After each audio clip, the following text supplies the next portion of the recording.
Well, good morning. We have a lot going on here today. I love it. I love it when it's like this.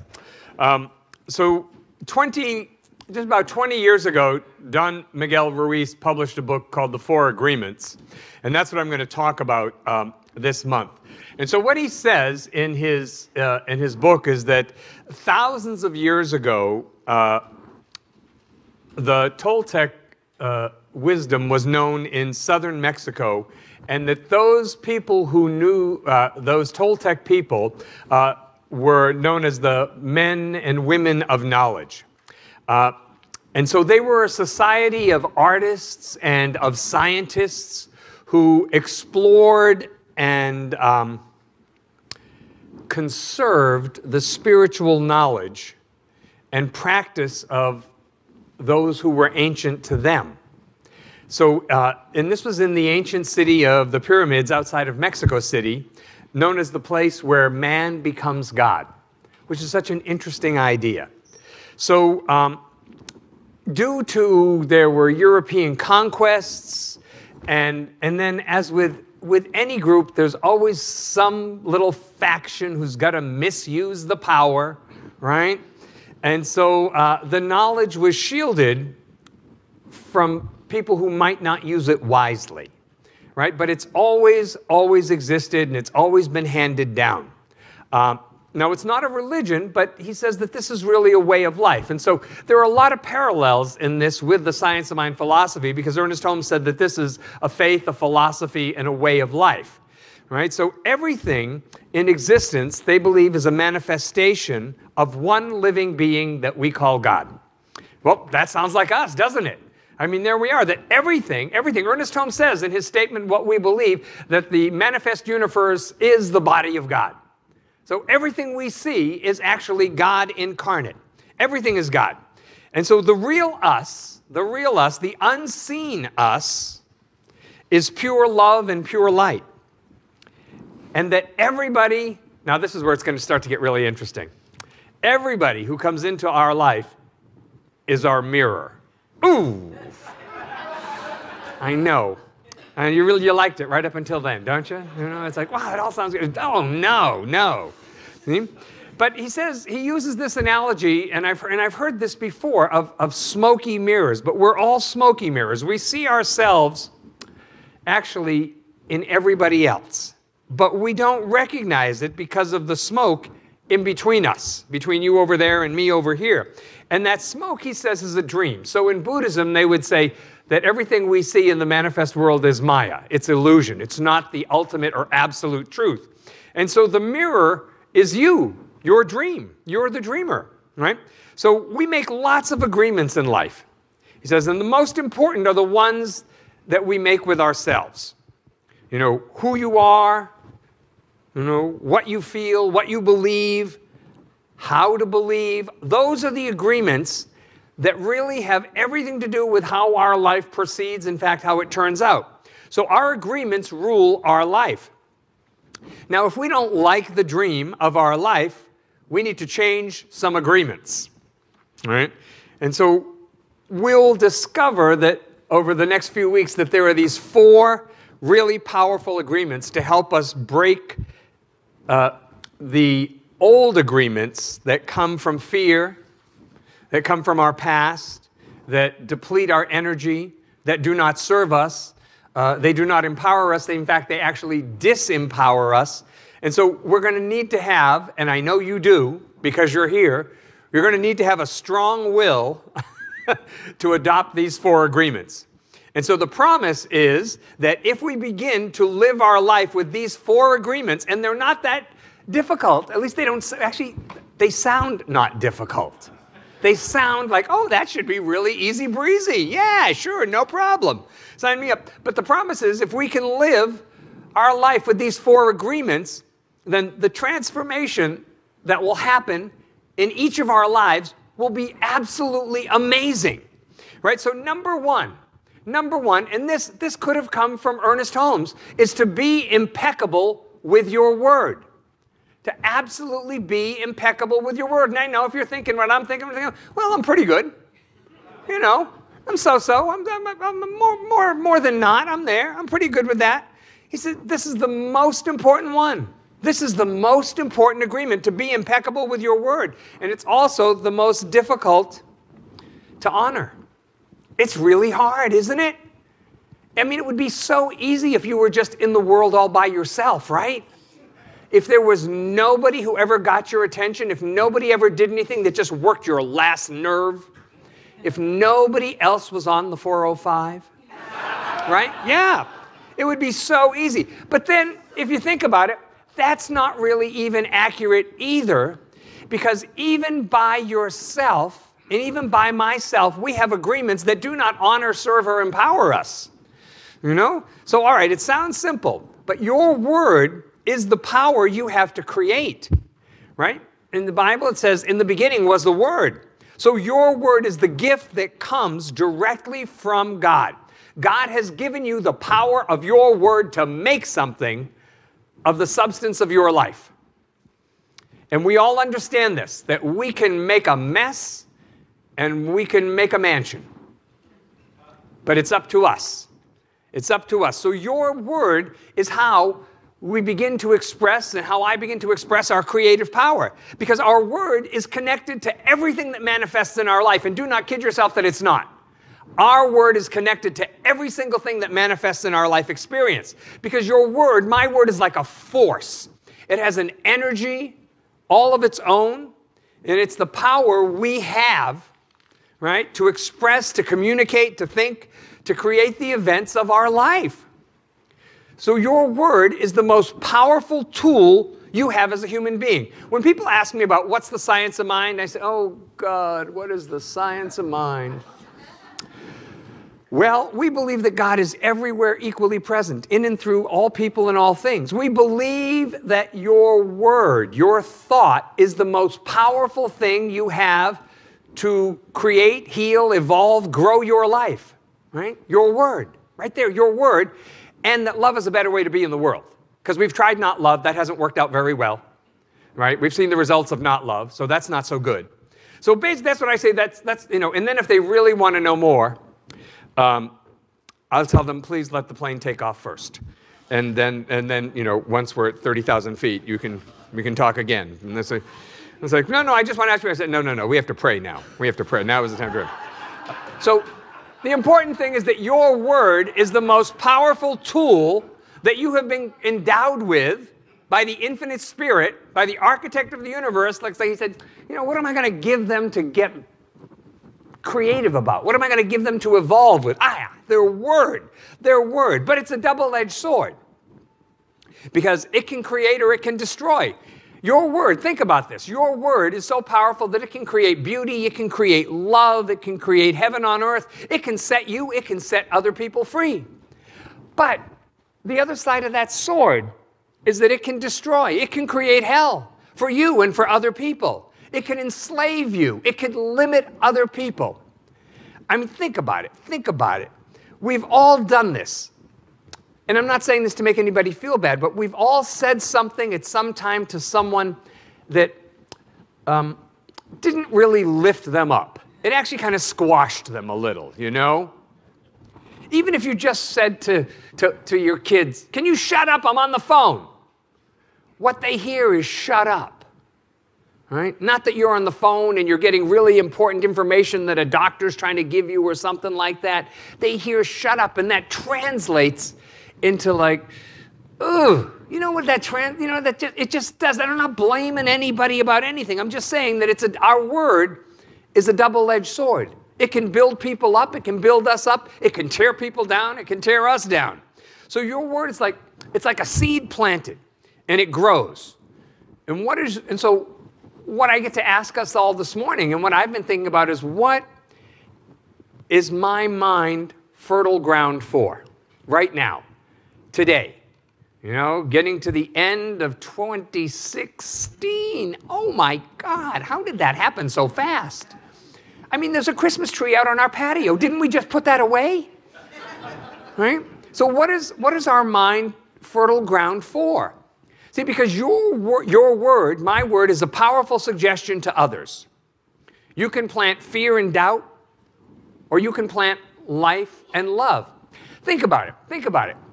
Have you ever been to see a doctor who is a child of God, by the way? They're a perfect expression of God. And the doctor says, if you do this, and I know you can, you're going to have fantastic results. And you absolutely believe that. You take it in and you come back, say, I don't know, a couple months later, and he says, you're doing fantastic. I just knew this was going to work for you. You were like my poster child for following the instructions. And you just like grow inside.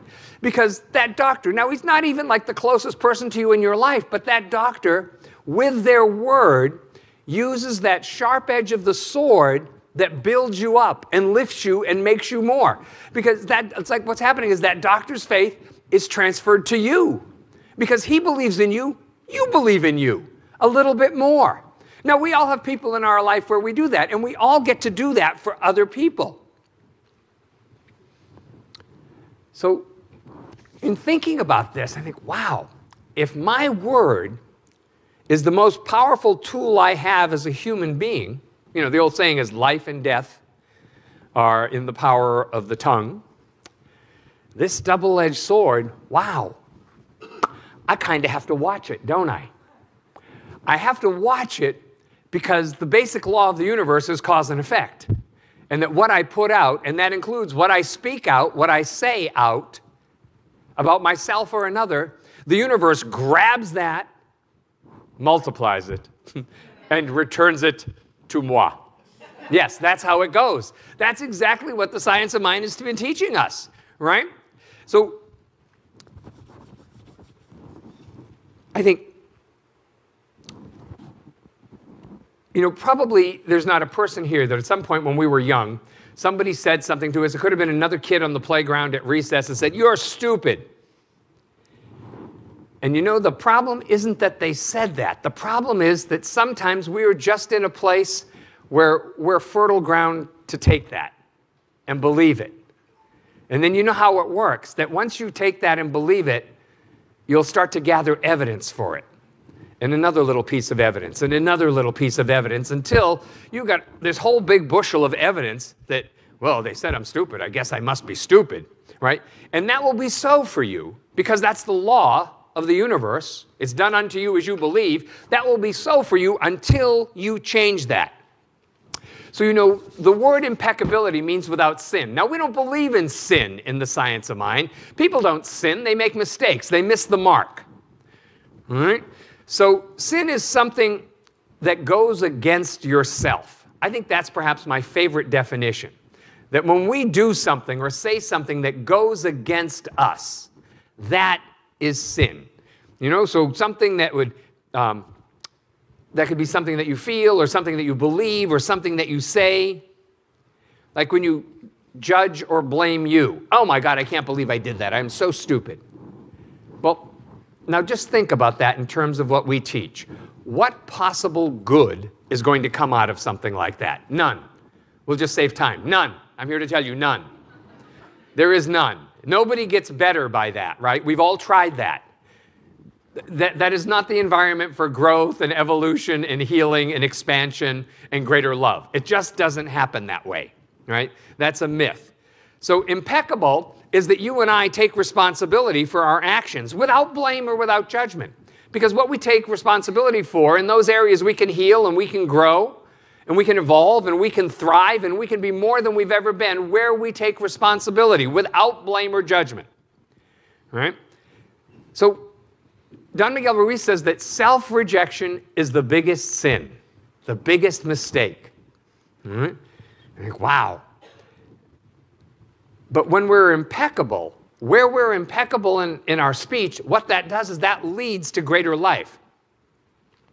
Impeccability is not using your words against you. So that means no more I'm so blah, blah, blah, blah, blah. Whatever you say, bad, stupid, not enough, unlovable. Impeccable is the right use of your energy, right? Because remember, there's cause and effect happening all the time. And so you want to use your energy in the direction of truth and love for yourself, and then you will have plenty of that for others as well. And you say, well, I'm not so good with doing that for myself. Then do it for other people, and you'll get some of the grace. The spill-off will land on you, right? Because it's two sides of the same coin. You know, the power of the word is misused in hell. Now, we don't believe in hell in religious science. Hell is a state of consciousness, but we've all been there, haven't we? So I can't say I don't believe in some place I have been frequently. Okay, I've even had a small rental there. It might have been a house. So hell is a state of consciousness, Ernest Holmes teaches us, you know, where we're cursing ourselves and life and other people and blaming, and we feel guilty, and we're angry or jealous, or we're filled with envy or hatred. That's misusing the word, you know? And when we misuse the word, not only does it pull us down, it pulls other people down, you know? And it's what we do, it seems to me, to keep each other in a state of fear and doubt and kind of off balance all the time. So when we hear someone's opinion, particularly about us, and believe it, what we've done is that we've made an agreement. And it becomes part of our belief system. And we have to make new agreements based on spiritual truth. You know, God doesn't make any junk. You are not a mistake. I don't care what anybody has ever told you. If somebody has told you that, they're wrong. They're wrong. Come talk to me. I will convince you otherwise. God does not make any mistakes. God does not have any stepchildren. You were not an experiment. No. The truth is the most important part of being impeccable with your word. That you want to speak words of truth about yourself and words of truth about other people. Because only the truth will set you free from false agreements. So, now about other people. I just got to tell you that the way this outpictures is that gossip is just poison. You know, it's like a virus in your computer. And if you've ever had one, you know you don't want another. All right? So a virus has harmful intent. Right? So the misuse of our word puts us deeper and deeper into hell. Now, here's what I think is so interesting about this, is that we do this, we make a little hell for ourselves, and then we wonder why our life doesn't work. Right? Well, I don't understand. I'm so nice. I'm basically nice. I'm not as bad as them. You know? So why is this happening to me? The misuse of our word.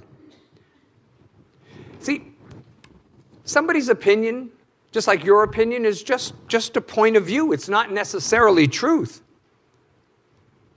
And Ruiz teaches us that when we're impeccable with our word, what that does is that cleanses us of any kind of emotional poison. Mm-hmm. And it also makes us, and so if we're impeccable with our word, what that does is that makes us immune to other people's negative ideas and other people's negative words.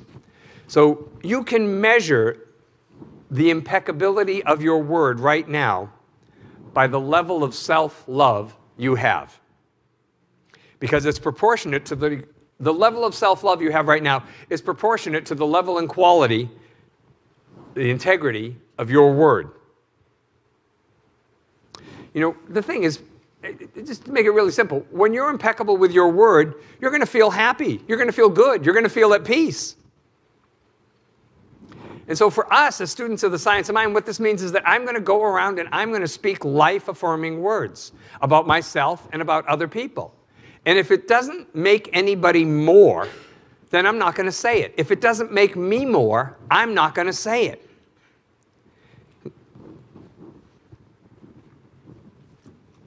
So now,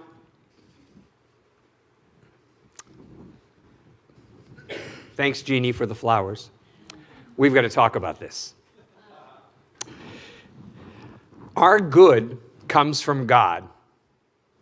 I want to talk absolute spiritual truth here, okay? So everybody just go up a notch with me, okay? Our good comes from God. The Spirit of the living God, the presence of the infinite within you, within me, is the source of all good in our life. We need to be really, really clear about that.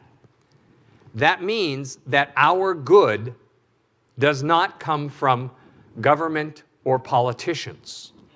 Okay?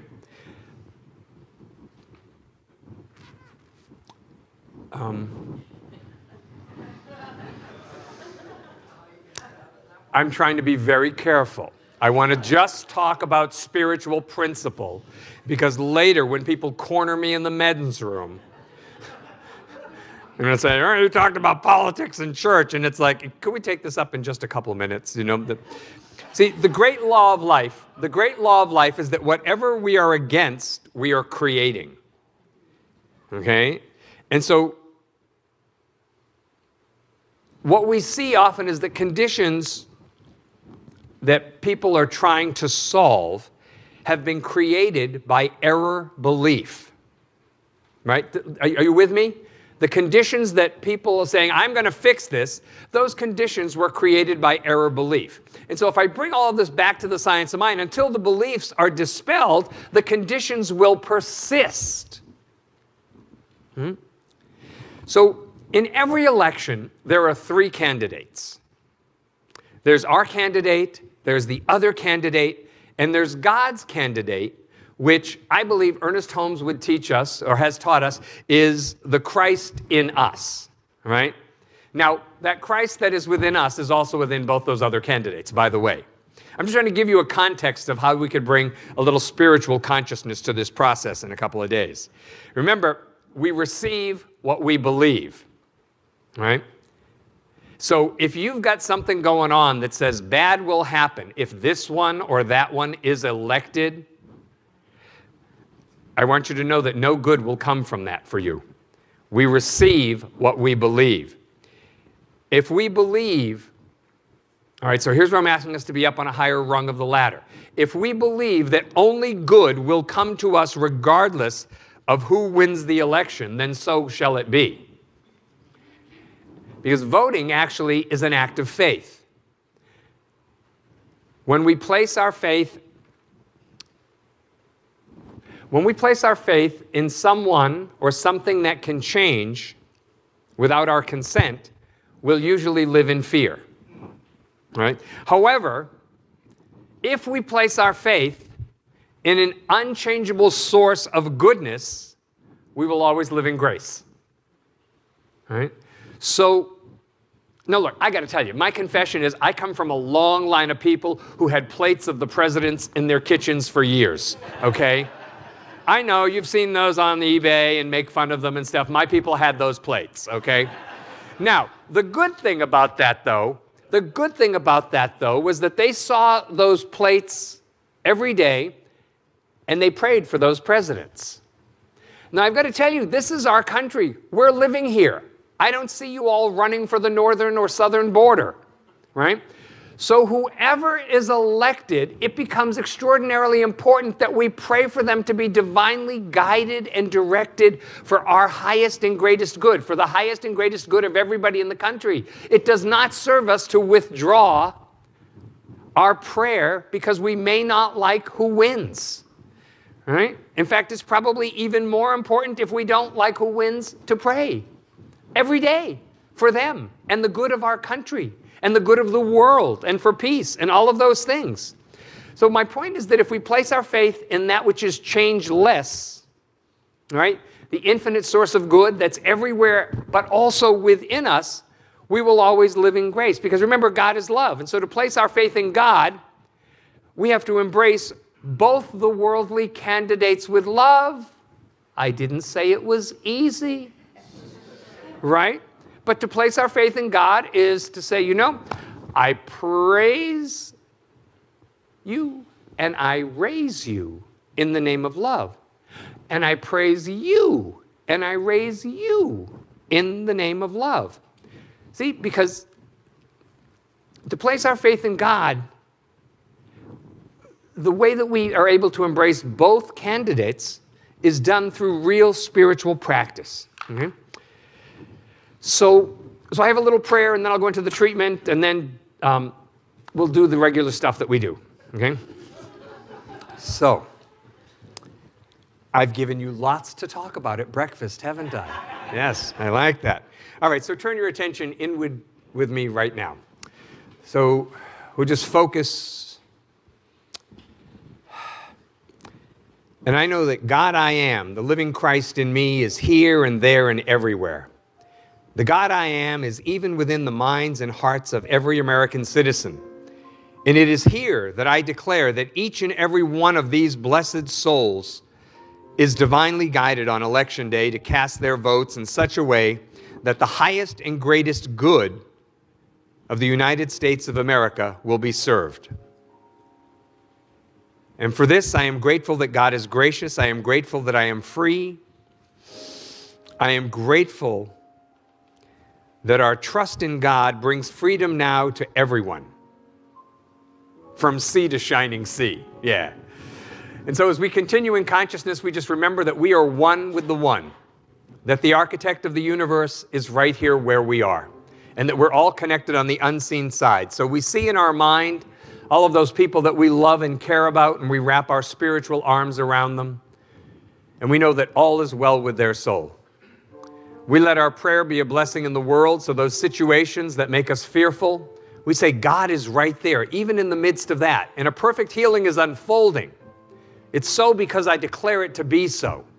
We bless our church, we bless all churches, we bless synagogues and temples and mosques and ashrams, all paths to God. And so we allow the boundaries of our heart to just be expanded a little bit more, so that a little bit more is included. And I know that as we move forward from here today, that we are impeccable with our word, because we know it doesn't serve us or anyone else to be anything less than that. And so with an open, gracious, full heart, I give thanks that this is the truth. I release this word, and so it is. Together we all say, Amen.